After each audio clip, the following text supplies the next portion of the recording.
আবারও ঘটে গেল মর্মান্তিক এক বিশাল দুর্ঘটনা দৌলতদিয়া ফেরিঘাটে। দেখেন,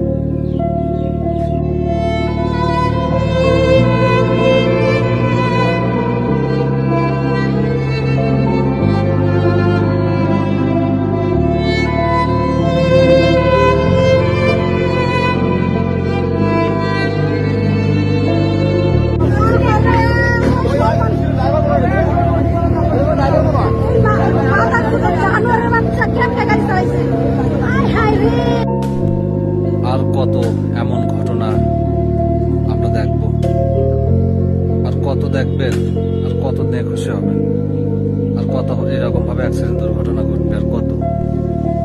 এবার আমাদের শুধরানো